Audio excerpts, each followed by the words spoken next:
Hello everyone. तो कैसे हैं आप सब। मैं आपको स्वागत करता हूं अपने यूट्यूब चैनल इंदौर की पाठशाला पर। और कल आपका पेपर है बहुत इंपॉर्टेंट इंग्लिश का। और सॉरी थोड़ा लेट हो गया मैं, क्योंकि आज संडे था और थोड़ा वर्क मुझे दूसरा काम था, इसलिए वीडियो नहीं लेकर आ पाया। तो मैं आपके सामने लेकर आया हूँ रिपोर्ट राइटिंग, जो कल के पेपर में आपको 6 मार्क्स कवर कराएगी। जी हाँ, 6 मार्क्स। ध्यान से देखिए और इसी वीडियो में आप सीख जाएंगे कि रिपोर्ट राइटिंग कैसे लिखना है, और कल आप पूरे 6 मार्क्स स्कोर कर सकते हैं रिपोर्ट राइटिंग में। तो वीडियो स्टार्ट करने के पहले लाइक कीजिए, शेयर कीजिए अपने दोस्तों में, और कमेंट करके ज़रूर बताइएगा वीडियो कैसी लगी। देखिए दोस्तों, आपको कुछ नहीं करना है, सिर्फ एक लाइक तो करना है। तो उसमें भी कंजूसी क्यों करते हो लाइक करने में? या अगर आपको वीडियो अच्छी लग रही तो कमेंट करने में क्या प्रॉब्लम है? कमेंट तो कर ही सकते हैं ना आप, है ना। थैंक यू सर लिखने में क्या जाता है, या जो भी आपको अच्छा लगे वो लिखो आप, है ना। तो प्लीज़ लाइक कीजिए, कमेंट कीजिए, शेयर कीजिए, और अगर आप चैनल पर नए हैं सब्सक्राइब ज़रूर कीजिए। चलिए स्टार्ट करते हैं। Blood donation camp held in the college. आपके कॉलेज में ब्लड डोनेशन कैंप है, उसके बारे में रिपोर्ट राइटिंग लिखना है। देखो दोस्तों, चाहे ब्लड डोनेशन कैंप के बारे में आए, चाहे एनएसएस कैंप के बारे में आए, एनसीसी कैंप के बारे में आए, चाहे किसी के बारे में रिपोर्ट राइटिंग आए, रिपोर्ट राइटिंग लिखते हुए ध्यान रखना हमेशा कि रिपोर्ट मतलब क्या होता है। कोई इवेंट पहले हो चुका है और उसके बारे में अपन लिख रहे हैं। घटना, आपको मोटर एक्सीडेंट के बारे में रिपोर्ट लिखने को आ सकती है, तब भी सेम प्रोसीजर है। देखो, आपने लिखा है रिपोर्टेड बाय, अपना नाम, अपन कौन है, क्लास रिप्रेजेंटेटिव, जो भी आपका नाम अगर आपको उसमें दिया है तो आप वो लिख सकते हो। ठीक है, तो स्टार्ट करते हैं। देखिए, अब blood donation camp was organised, was लिखा है, ऑर्गेनाइज लिखा है, मतलब पूरा पास्ट टेंस में चल रहा है। ऑर्गेनाइज्ड इन आवर कॉलेज, हमारे कॉलेज में ब्लड डोनेशन कैंप ऑर्गेनाइज हुआ। आप अगर मान लो आपने कोई एक्सीडेंट होते हुए देखा तो क्या लिखेंगे, यस्टरडे, जब आप कहीं जा रहे थे तो when I was going to market, या I was going to college, suddenly I saw, मैंने देखा ऐसा हुआ। तो उसमें क्या लिखना है, वॉज लगाया, थर्ड फॉर्म लगाया, on occasion of the world health day, world health day पे हमारे कॉलेज के अंदर ब्लड डोनेशन कैंप ऑर्गेनाइज हुआ। The programme was organised by the sports department of our college. देखो, यहाँ भी वॉज ऑर्गेनाइज्ड, यहाँ भी वॉज ऑर्गेनाइज, ध्यान रखना है आपको। ये प्रोग्राम किसने ऑर्गेनाइज करा, तो हमारे कॉलेज के स्पोर्ट डिपार्टमेंट ने। ठीक है। Some doctors from our district central hospitals also gave their services. देखो, गिव का सेकंड फॉर्म गेव, आपको वर्ब की सेकंड फॉर्म यूज़ करना है, वर्ब की फर्स्ट फॉर्म नहीं यूज़ करना है। और अगर वॉज लगाते हैं तो वॉज के साथ में तो थर्ड फॉर्म यूज़ करना है आपको, आईएनजी नहीं लगाना है। सिर्फ तो स्टार्टिंग की लाइन में आप लिख सकते हो। ठीक है, वर्ब की सेकंड फॉर्म। अगर आपको वॉज भी नहीं लगाना है तो आप पूरी रिपोर्ट राइटिंग को वर्ब की सेकंड फॉर्म में लिख सकते हो। सब्जेक्ट लिखो, वर्ब की सेकंड फॉर्म लिखो, ऑब्जेक्ट लिखो, सिंपल। तो हमने यहाँ तक पढ़ लिया था कि सब डॉक्टर ने ब्लड डोनेशन प्रोग्राम में service the. All the people feel, देखो फील, FILL फील होता है, उसका सेकंड फॉर्म फील्ड आउट लिखा है। फील्ड मतलब second form, field out the form मतलब आप सभी जितने भी लोग थे उन्होंने फॉर्म को फील किया। बिफोर डोनेटिंग ब्लड, देखो बिफोर, आफ्टर, फॉर, इनके बाद जो आता है वर्ब उसमें आईएनजी आता है, तो डोनेट में क्या लग गया, आईएनजी, डोनेटिंग हो गया। आफ्टर दैट, इसके बाद, द प्रोग्राम, स्टार्ट का हो गया स्टार्टेड, यहाँ भी वर्ब की सेकेंड फॉर्म जो मैंने बताया था। देखो, यहाँ भी फील्ड में वर्ब की सेकेंड फॉर्म, स्टार्ट में वर्ब की second form. Many students, teachers and college staffs donated, यहाँ भी सेकेंड फॉर्म, बहुत सारे बच्चों ने, टीचर्स ने, कॉलेज स्टाफ ने ब्लड डोनेट किया। And become a part of programme, वो इस प्रोग्राम का हिस्सा बने। लोग, सेवरल लोकल पीपल ऑल्सो, बहुत सारे लोकल लोगों ने भी। अब यहाँ लिखा है पार्टिसिपेट, तो आप कर दो पार्टिसिपेटेड, क्योंकि सेकेंड फॉर्म लगाना है तो डी लगाओ। In the programme, before donating blood everyone, ये ईट का सेकेंड फॉर्म है, ईट का सेकेंड फॉर्म एट, सब ने फ्रूट खाया। ड्रिंक का सेकेंड फॉर्म ड्रैंक, ये किसका सेकेंड फॉर्म है, ड्रिंक का, ड्रैंक जूस। आफ्टर दैट, इसके बाद, a high grade doctor give, बताया मैंने गिव का second form gave. A speech on advantage of blood donation, उन्होंने आके एक स्पीच दी कि ब्लड डोनेशन का एडवांटेज क्या होता है। ही ऑल्सो डिड, डू का सेकेंड फॉर्म लगाया डिड दोस्तों यहाँ पर भी। अ Q&A, question and answer session in the college auditorium, वहाँ पे लोगों से सवाल पूछे, उनके सवालों के जवाब दिए। The blood donation programme, last का हो गया लास्टेड, ये भी वर्ब की second form. Till 4 PM, 4 PM तक सब खत्म हो चुका था। तो देखो ये मैंने आपको बताया। देखो ऐसे कोई भी रिपोर्ट राइटिंग आती है ना, आपको किसी के बारे में रिपोर्ट राइटिंग आती है तो ध्यान रखना एक बात, वर्ब की सेकंड फॉर्म ही आपको यूज़ करना है। अगर आप वॉज लगाओगे तो उसके साथ आपको वर्ब की थर्ड फॉर्म लगाना है। कहीं पे भी आपको वर्ब का ING फॉर्म बीच में नहीं इंक्लूड करना है। कहीं भी आपको इज़ MR नहीं लगाना है। कहीं पे भी आपको हैज़ या हैव नहीं लगाना है। ठीक है, ऐसी सिली सी मिस्टेक मत करना, वर्ब की फर्स्ट फॉर्म यूज़ नहीं होगी, और होगी तो डिड नॉट लगाने के बाद होगी, डिड नॉट लगाने के बाद होगी, या डिड के साथ होगी, वरना नहीं होगी। ये कुछ रिपोर्ट राइटिंग की इम्पॉर्टेंट बात है, ज़्यादा कोई दिक्कत नहीं है। जो आपकी डेली रूटीन की वर्ब्स है ना, उन्हीं का यूज़ करो, बस उस वर्ब की सेकंड फॉर्म लगा दो। देखो मैंने बोला कि एक एक्सीडेंट के बारे में लिखना है, तब क्या लिखोगे, एक्सीडेंट हुआ, हमने देखा, है ना, ट्रक आया, टक्कर मारी, लोग मरे, एक्सीडेंट हुआ, एक्सेट्रा एक्सेट्रा एक्सेट्रा। तो आपने सब चीज़ें पास्ट में ही बोली है ना, तो जब पास्ट में बोलते हैं तो सबसे सिंपल फंडा है, वर्ब की सेकंड फॉर्म पुट करो, टेंशन फ्री हो जाओ। ठीक है, ओके। अब आई होप ये 6 नंबर आप आसानी से कवर कर लोगे। अब मैं आपको बताता हूँ कि ईमेल राइटिंग कैसे करते हैं। देखो दोस्त, रेजिग्नेशन ईमेल, ये मैंने आपको पेपर जो मैंने करवाया था, जो ऑलरेडी आपको BCom में पूछ चुके हैं ये क्वेश्चन कि रेजिग्नेशन का ईमेल लिखना है, तो ईमेल लिखते कैसे हैं। देखो, email subject line, your name और रेजिग्नेशन, ये अपना सब्जेक्ट होता है जिसके बारे में अपन लिख रहे हैं। ठीक है, अपना नाम, जो नाम दिया है वो, और रेजिग्नेशन। ठीक है, डियर, अब जिसको लिख रहे हैं उसका मिस्टर एंड मिसेस, उनका नाम, लास्ट नेम जो भी है। जैसे मान लो डायरेक्टर का नाम शर्मा है तो मिस्टर शर्मा या मिसेस शर्मा, है ना, मिसेस भी हो सकता है अगर शादीशुदा है, जो आपको लिखना लिख सकते हैं, वो मेन नहीं है। अब नीचे स्टार्ट करते हैं। देखो, I write to inform you, मतलब मैं आपको इन्फॉर्म करने के लिए लिखता हूँ that I am resigning from my position here as associate editor. मतलब आपकी जो पोस्ट हो आप यहाँ लिख देना। अगर आपको लिखा है कि आप एक टीचर हो तो लिख देना एज टीचर। आपका लिखा है कि एज इंजीनियर तो आप एक इंजीनियर लिखो। जो लिखा है वो यहाँ लिखना है आपको। आई एम रिज़ाइनिंग मतलब मैं रिज़ाइन कर रहा हूँ मेरी पोजीशन से।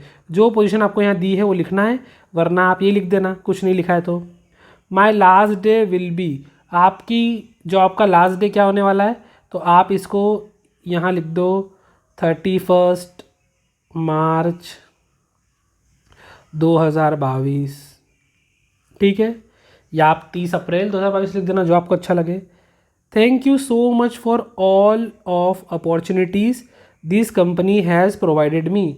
अपन उनको थैंक भी करेंगे। देखो सीधी बात है, भले अपन जॉब छोड़ रहे हैं, भले हमारे मन में बहुत गुस्सा है, साले तू बहुत बेकार आदमी, तूने बहुत लूटा हमारा, बहुत परेशान करा है हमको, लेकिन जब हम रिज़ाइन किसी को करते हैं ना, तो हम उनको थैंक बोलते हैं, पोलाइटली लेटर लिखते हैं। ध्यान रखना, अगर आप कहीं से जॉब लेफ्ट भी करते हो, कभी भी जॉब करो फ्यूचर में, और आपको चाहे सैलरी कम पड़ रही हो, चाहे कोई भी रीज़न हो, पर आपको उसको पोलाइटली ही लिखना पड़ेगा, थैंक करना पड़ेगा। क्योंकि जब आप फर्दर जगह जॉब के लिए जाओगे, कहीं और जॉब के लिए जाओगे, और जब आप इस जॉब का रेफरेंस दोगे कि आपने इस कंपनी में 5 साल काम करा है, 1 साल काम करा है, 6 महीने काम किया है, तो जब आप नई कंपनी में काम करते हो तो रेफरेंस चेकिंग का नाम सुना है ना। कंपनी के आपस में कॉन्टैक्ट्स होते हैं, रेफरेंस चेकिंग होती है, और आपसे आपका कैरेक्टर सर्टिफिकेट भी कहीं कहीं पे लिया जाता है। तो फिर अगर इस कंपनी से आप आपका कैरेक्टर सर्टिफिकेट मांगोगे तो वो बेकार लिख देंगे आपके बारे में। तो इसलिए इससे अच्छा है भैया, कभी कभी कोई चीज़ें अगर हमें अच्छी ना लगे तब भी वहाँ अपन सुम में निकल जाते हैं ना, अपनी भाषा में हाथ जोड़ा निकल गया, इसके वही काम करना है। तो thank you so much for all the opportunity this company provided me. I have learned, मतलब मैंने यहाँ पे जो भी सीखा, so much these past 3 years, वो मुझे बहुत पिछले 3 सालों में, and will never forget the kindness of all my colleagues. मतलब जो मैंने 3 सालों में सीखा, और जो मेरे कलीग्स थे, मेरे साथ में काम करने वाले लोग, उन्होंने जो काइंडनेस रखी मुझसे, जो प्यार रखा, प्रेम रखा, काइंडनेस मतलब पोलाइटनेस, काइंडनेस लिख सकते हैं, तो वो रखा तो मैं कभी भूलूंगा नहीं। Let me know if there is anything, है ना, मुझे आप बताएं कि अगर if there is anything I can do to make this transaction easier, जिससे ये रेजिग्नेशन की प्रोसेस है वो आसानी से हो सके, तो आप मुझे बताइए। You can always, you can always contact me at, आप मुझे कॉन्टेक्ट भी कर सकते हैं। यहाँ पे फर्स्ट नेम लास्ट नेम जो भी अपने ईमेल एड्रेस है, मतलब रियल मत लिख के आना, कुछ भी ईमेल एड्रेस लिख के आना मन से, ईमेल एड्रेस, और यहाँ कॉन्टैक्ट नंबर से उन्होंने लिखा है 55555, कोई भी नंबर लिख देना। Thank you again for your ears of support, आपने इतने सालों तक मेरा सपोर्ट किया उसके लिए थैंक, एंड इनकरेजमेंट, और जो मेरा हौसला बढ़ाया। फिर यहाँ रिस्पेक्टफुल्ली यूअर और अपना नाम, ये बहुत सिंपल है, आप आसानी से कर लोगे। ऐसे ही मान लो एक ईमेल आ जाए कि आपको पर्सनल रीज़न की वजह से जॉब छोड़ना है, रेजिग्नेशन देना है आपके पर्सनल रीज़न की वजह से, फैमिली प्रॉब्लम की वजह से, तो क्या लिखोगे आप? Please accept this message as my formal resignation from, company का नाम लिख दो। My final day will be, date डालना है 2 वीक फ्रॉम टुडे, मतलब आज से 2 हफ्ते बाद, आप 4 हफ्ते बाद लिख दो, 30 मार्च का 30 अप्रैल का लिख दो। Family circumstances currently require my full time and attention, मेरी फैमिली की हालत जो है, सर्कमस्टांसेस है वो ऐसे हैं कि मुझे फुल टाइम वहाँ पर ध्यान रखना है और उनका अटेंशन देना है। जैसा अपन ने वहाँ लिखा था, लाइन कॉमन है, please let me know how can I be assistance during this transaction, कि मैं कैसे इस ट्रांजेक्शन में आपकी हेल्प कर सकता हूँ। आई एम सो ग्रेटफुल, जो वहाँ पे लिखा था कि आपकी कंपनी में आपने काम करने को दिया, सपोर्ट किया, काइंडनेस की, और जो मेरे कलीग ने मेरा साथ दिया उसके लिए मैं थैंकफुल बोल रहा हूँ आपको। जो अपन ने पीछे पढ़ा वही लिखना है यहाँ पर, बस साथ में जोड़ देना है कि फैमिली रीज़न की वजह से अपन जॉब छोड़ रहे हैं। फिर अगर आपको मुझसे कांटेक्ट करना हो तो मेरा पर्सनल ईमेल एड्रेस ये है, मेरा कांटेक्ट नंबर ये है। Thank you again, I look forward to staying touch, भविष्य में हम आगे भी साथ में टच में रहेंगे, धन्यवाद। यहाँ पे सिंसियरली अपना नेम है। देखो ज़्यादा कोई दिक्कत नहीं, जैसे अपन एप्लीकेशन लिखते हैं ना नॉर्मली प्रिंसिपल वगैरह को, तो बहुत लंबी होती है, टू द प्रिंसिपल, ये वो सारी बातें होती है, इतना सारा नहीं लिखना है आपको। आप सीधा उनका नाम लिखो, मिस्टर एंड मिसिस जो भी है, टॉपिक लिख दो ऊपर रेजिग्नेशन, अपनी कंपनी के बारे में थोड़ा सा कि मैं यहाँ पे जॉब छोड़ना चाहता हूँ, मेरा ये पर्सनल रीज़न है, और आपने जो भी काम किया थैंक यू, मुझे यहाँ पे काइंडनेस मिली, कुछ सीखने को मिला, मेरे कलीग्स अच्छे थे, ये छोटी मोटी जानकारी इसके अंदर लिखना है, आपका काम पूरा हो जाएगा। यही ईमेल होता है, ठीक है। ये है भाई हमारा सीवी, क्यूरिकुलम वीटे। अगर किसी को ईमेल लिखने में प्रॉब्लम है तो सीवी लिख सकते हैं। सीवी मतलब अपने बारे में लिखना है, रिज्यूम। सीवी को अनऑफिशियल लैंग्वेज आप नॉर्मल रिज्यूम भी बोल सकते हैं। जो आप जॉब के लिए अप्लाई करते हैं, वो जिसने जॉब के लिए अप्लाई किया है अभी तक उसको पता होगा रिज्यूम क्या होता है। नाम लिखा, कुछ भी मोबाइल नंबर डाला, ईमेल एड्रेस डाला, ठीक है। प्रोफाइल, अपने बारे में जो जो अपना एक्सपीरियंस सब लिख दिया कि मैंने ये करा है, मैं यहाँ, देखो प्रोफाइल में आप लिख देंगे मुझे इतना साल का एक्सपीरियंस है, मैं करंटली यहाँ पर काम कर रहा हूँ, मेरी जो क्वालिटी है कि मेरी कम्युनिकेशन स्किल अच्छी है, इंटरपर्सनल स्किल अच्छी है, और मैं लोगों से पर्सनल इंटरेक्ट आसानी से कर लेता हूँ। इसके अलावा मैं good in organization delivering classroom lecture to student, अगर आप पढ़ाने के लिए अप्लाई कर रहे हैं तो आप ये लिख सकते हैं। जैसे आप इंग्लिश टीचर के लिए अप्लाई कर रहे हैं, आप कोई भी कॉलेज में टीचरशिप के लिए या स्कूल में अप्लाई कर रहे हैं तो वहाँ लिख सकते हैं। आपका क्लासरूम मैनेजमेंट अच्छा है, ठीक है। फिर पर्सनल क्वालिटी, लिसनिंग स्किल अच्छी है, प्लानिंग अच्छी है, पेशेंस है आपके अंदर। फिर आपकी कोई अचीवमेंट्स, कोई क्वालिटी आपने अचीव की हो, जैसे winner of best teacher award in this and this, coordinate many culture event. हाँ, आप तो बोलो कि भैया हमको तो कोई अचीवमेंट ही नहीं है, मम्मी सुबह उठती थी जूते चप्पल मारती है, 2-4 प्रवचन सुन लेते हैं, अच्छे शब्दों का उपयोग सुन लेते हैं हमारे लिए, है ना। उठती सी मम्मी बोलती है, ए कलेक्टर उठ जा बेटा, है ना। ये लड़कियों को बेटा झाड़ू पोछा कर लो, सीख लो, तो वो चीज़ें, अवार्ड तो बहुत सारे मिलते हैं लेकिन यहाँ पर वो नहीं लिखना है। फिर एम्प्लॉयर मतलब कि भाई आपने कहाँ पर काम किया है, तो आपने 2000 से अभी तक इस पब्लिक स्कूल में काम किया है और बहुत सारे कल्चरल इवेंट में पार्टिसिपेट किया है।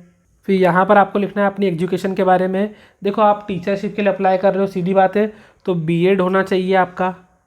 फिर आपको इंग्लिश टीचर के लिए अप्लाई करा है तो एमए भी होना चाहिए, MA literature from DAV university 2000 कुछ भी डाल दो 1920। और बीए करा है, ध्यान रखना बीए 3 साल का होता है, एमए 2 साल का होता है, तो इसलिए ईयर ढंग से डालना, पहले बीए कंप्लीट करा होगा उसके बाद एमए कंप्लीट किया होगा, है ना। नहीं तो पहले एमए लिख दो 2005 और बीए लिख दो 2008, ऐसी गलती मत करना, है ना। इसके अलावा एक्स्ट्रा करिकुलम एक्टिविटी, आप इवेंट मैनेजमेंट कर सकते हो, डांसिंग कर सकते हो, लास्ट में पर्सनल डिटेल, आपकी डेट ऑफ बर्थ, कौन सी लैंग्वेज जानते हो आप, और एड्रेस। ये पूरा एक सीवी का फॉर्मेट है। देखो सीवी मतलब आपने पहले अपना नाम लिखा, अपना ईमेल एड्रेस लिखा, अपना कॉन्टैक्ट नंबर लिखा, फिर आपने लिखा कि आपका करियर ऑब्जेक्ट क्या है, फिर आप लिखोगे आपकी एजुकेशन क्वालिफिकेशन के बारे में कि कितने पढ़े लिखे हो, फिर आप लिखोगे आपका एक्सपीरियंस कि आप तक कभी कहाँ कहाँ जॉब की है आपने, या फ्रेशर हो तो फ्रेशर लिख दो। इसके बाद फिर आप टीचरशिप के लिए अप्लाई कर रहे हो तो क्वालिफिकेशन टीचरशिप के हिसाब से लिखना है। अगर आप कंपनी में मैनेजमेंट के लिए अप्लाई कर रहे हो तो आपको लिखना है कि मैंने एमबीए किया है, बीबीए कंप्लीट किया है, एमबीए किया है, आपने होटल मैनेजमेंट किया तो वो लिखना है। इसके अलावा फिर आपको क्यूरिकुलम एक्टिविटी क्या इंटरेस्ट है, पर्सनल डिटेल लिखना है लास्ट में, date of birth, language known और एड्रेस, ये सब आपको लिखना है। लगभग 2 पेज का जाएगा सीवी, 2 से 2.5 पेज का। देखो ईमेल राइटिंग आसान पड़ेगी, ईमेल राइटिंग आप आसानी से लिख सकते हो। मैंने आपको ईमेल बता दिया, रिपोर्ट राइटिंग बता दिया और आपको सीवी लिखना सिखा दिया। तो ये 12 नंबर आपके कल मेरी तरफ से हो जाएंगे अच्छे से। तो आप इसी दोनों को करके आसानी से पास हो जाएंगे दोस्त। ठीक है, तो मैं मिलता हूँ आपसे अगली वीडियो के साथ। नहीं रुकिए, जस्ट वेट फॉर मिनट। मेरे कुछ बच्चों की रिक्वेस्ट आई थी, सर एक बार एक्टिव वॉइस पैसिव वॉइस समझा दीजिएगा। तो आपके लिए एक्टिव पैसिव वॉइस भी है। 1 मिनट। देखो फ्रेंड्स, थोड़ी इमेज हल्की सी ब्लर है, लेकिन थोड़ा ध्यान रखना, आपकी यूट्यूब की क्वालिटी थोड़ी इंप्रूव कर लेना। जब आप एक्टिव से पैसिव वॉइस में चेंज करते हो और अगर सेंटेंस आपका एक्टिव वॉइस का सेंट सिंपल प्रेजेंट टेंस के अंदर है तो पैसिव वॉइस में चेंज करते वक्त ध्यान रखना, पहली बात तो ये कि सिंपल प्रेजेंट टेंस को जब आप चेंज करते हो पैसिव वॉइस में, तो अगर वर्ब की फर्स्ट फॉर्म लिखी है तो आप इसमें लगाओगे या तो इज़ या तो एम या फिर आर, और लगाएंगे हम वर्ब की थर्ड फॉर्म। क्या लगाएंगे दोस्त? वर्ब की थर्ड फॉर्म। अच्छा, कोई भी पैसिव वॉइस में चेंज करते वक्त हमेशा थर्ड फॉर्म लगाना कंपलसरी है। अगर आप थर्ड फॉर्म नहीं लगाओगे तो आपका पैसिव वॉइस नहीं माना जाएगा। देखो अब इसमें क्या होता है, पैसिव वॉइस जब बनाते हैं तो ऑब्जेक्ट को अपन पहले लिखते हैं। तो जैसे आई मेक अ केक, मैंने केक बनाया, तो अ केक जो है वो ऑब्जेक्ट है। तो हमने देखो, थोड़ा क्लीन करता हूँ इसको मैं। पहले हमने लिखा अ केक, क्योंकि ये था हमारा ऑब्जेक्ट, तो ऑब्जेक्ट को लिखा हमने पहले। ठीक है, अब केक जो है वो सिंगुलर है, मतलब एक है ना, तो इसमें क्या लगाएंगे अपन? इज़ लगाएंगे। तो अ केक इज़। मेक का थर्ड फॉर्म होता है दोस्त मेड। क्या होता है? मेड। तो मेक का थर्ड फॉर्म होता है मेड। ये पूरा नहीं लिखा है, क्या क्या आएगा? B Y by. Passive voice में आपको बाय लगाना है। और फिर सब्जेक्ट है, ये जब पैसिव वॉइस में आएगा तो आई चेंज होता है मी में, कायम होता है मी में। आई जब भी पैसिव वॉइस में आएगा तो आई चेंज हो जाएगा मी में, आपको बाय लगाना है। वापस देखो, पहले अपन ने ऑब्जेक्ट को लिखा, अगर वर्ब की फर्स्ट फॉर्म है तो ईज, एम आर में से लगता है तो सिंगुलर तो ईज लगाया, मेक का हो गया मेड, फिर बाय लगाया और फिर आई का हो गया मी। सब दूर ऐसे ही करना है। अब हमें पहले से आई एम लिखा है तो आई एम लगाया और पहले से आई एन जी है ना। अगर क्वेश्चन में पहले से आपको आई एन जी दिया है तो आपको B E I N G being लगाना पड़ेगा। अगर पहले से वर्ब में आई एन जी है तो आप बींग लगाओ, बाकी पूरा सेम है। केक यहाँ पर आ जाएगा ऐसा कैसा, वही ईज एम आर का ईज, आई एन जी होने की वजह से यहाँ पे बींग आ गया, मैक का हो गया मेड और बाय और फिर मी। अब यहाँ देखो वर्ब की सेकंड फॉर्म लिखी है। जब वर्ब की फर्स्ट फॉर्म हो तो ईज एम आर लगाते हैं, और जब वर्ब की सेकंड फॉर्म होती है, क्या होती है? वर्ब की सेकंड फॉर्म। ये सेकंड फॉर्म लिखी वर्ब की, मतलब सिंपल पास्ट टेंस है, तो इसमें लगाएंगे हम वॉज या वर। सिंगुलर के साथ वॉज लगाते हैं, आई के साथ भी वॉज लगता है, प्लूरल के साथ वर लगता है, डब्ल्यू ई आर ई वर। आज टाइम कम है, थोड़ा स्पीड में बता रहा हूँ, फिर कभी आपके लिए डिटेल में एक्टिव पैसिव की वीडियो लेकर आऊँगा। यह ऑब्जेक्ट है तो ये बन गया सब्जेक्ट। ठीक है, इसके बाद ये पास्ट टेंस में तो वॉज लग गया। मेड यहाँ पर भी है तो थर्ड फॉर्म भी मेड ही होती है। बस के बाद लिखना है आपको बाय और आई का हो जाएगा मी। देखो आई का मी होता है, ही का होता है हिम, शी का होता है हर, दे का होता है देम। ठीक है, इट का इट ही रहेगा, यू का यू ही रहेगा, वी का होता है अस। देखो मैं जो जो बोल रहा हूँ उसको कॉपी पेन लेके नोट कर लो, एक बार आप एग्जाम में जाने के पहले देख लोगे तो हो सकता है 3 से 4 नंबर कवर हो जाए। वॉज के साथ में आई एन जी लगा हो, मैंने बताया पहले आई एन जी लगा है तो बींग लगाना पड़ेगा, यहाँ बताया था पहले से आई एन जी तो बींग लगाना पड़ता है, फिर मेड फिर बाय। अब यहाँ पे हैव पहले से ही लगा हुआ है और वर्ब की थर्ड फॉर्म पहले से ही है, तो जब वर्ब की थर्ड फॉर्म पहले से ही सेंटेंस में लगी हो तो हम क्या लगाएंगे, बीन। देखो वर्ब में पहले आईएनजी लगा हो तो बीइंग लगाते हैं, वर्ब में थर्ड फॉर्म लगी हो तो बीन लगाएंगे, बाकी पूरा वैसा के वैसे बनेगा। देखो यहाँ पर आई के साथ में हैव लगता है तो केक के साथ में हैज़ लगेगा, ठीक है। किसी का नाम हो तब भी हैज़ लगाना है, ही शी इट या कोई नेम हो सिंगुलर तो आपको हैज़ लगाना है। पास परफेक्ट में तो सबके साथ में हेड लगता है, थर्ड फॉर्म यहाँ पर भी तो बीन लगा दिया। Then simple future tense will लगा है तो विल के साथ में बी लगाया, यहाँ पे आईएनजी लगा है पर साथ में टू भी लगा है, क्या लगा है, टू। ये future be going to, I am going to make a cake, तो जब गोइंग के साथ में टू भी लगा हो तो सिर्फ बी लगाना पड़ता है। मॉडल जब भी यूज़ होता है, मॉडल क्या होते हैं, can, could, may, might, shall, should, तो इनके साथ में क्या करना है, इनके साथ में भी सिर्फ बी लगाना है, बी लगाना है। बाकी वही केक पहले आ जाएगा, फिर ये मॉडल जो है वही कोई मॉडल आ गए, साथ में बी लगाया, मेक का हो गया थर्ड फॉर्म मेड, आई का हो गया मी, बाय मी ज़रूर लगाना लास्ट में, और मॉडल भी परफेक्ट टेंस में हो। देखो दोस्त, अब इतना ध्यान रखो कि पेपर आपका कल ही मतलब अभी है, जस्ट आपको देने ही जाना है पेपर, टाइम कम था, वीडियो नहीं बना पाया उसके लिए सॉरी वंस अगेन। आपको नेक्स्ट पेपर की वीडियो बहुत जल्दी मिल जाएगी, और आपको ज़रूर काम करना है। देखो 6 नंबर का ईमेल, 6 नंबर का रिपोर्ट राइटिंग तो आप लिख दोगे आसानी से, सीवी लिख दोगे तो आपको बहुत अच्छे नंबर मिल जाएंगे उसके अंदर तो। और डुअल डायरेक्ट के लिए इतना ही बोलूँगा, जो भी करो थोड़ा दिमाग लगा के सोचना, आपको आंसर आसानी से मिल जाएंगे उसके अंदर। आपको 8 ही तो करना होते हैं और ऑप्शन बहुत सारे होते हैं, आप इजीली कर लोगे। अभी तक राइटर के नाम नहीं पढ़े हो तो पेपर देने जाने के पहले हर चैप्टर के राइटर्स के नाम ज़रूर पढ़ना, चैप्टर के बारे में थोड़ा बहुत समरी एक बार रिकॉल करके जाना, पेपर बहुत अच्छा जाएगा सभी का, बिल्कुल टेंशन मत लेना। पेपर पूरा अटेम्प्ट करना है एंड सब बस अच्छे से जाओ, पेपर पूरा कंप्लीट करके आओ, फिर हम मिलते हैं नेक्स्ट पेपर में। आपके साथ बने रहेंगे, आप भी बने रहिए इंदौर की पाठशाला पे। अगर वीडियो अच्छी लगी हो लाइक करना, शेयर करना, कमेंट करके बताना। बस जाओ और पेपर अच्छे से देख आओ, फिर मिलते हैं नेक्स्ट पेपर में। Bye guys.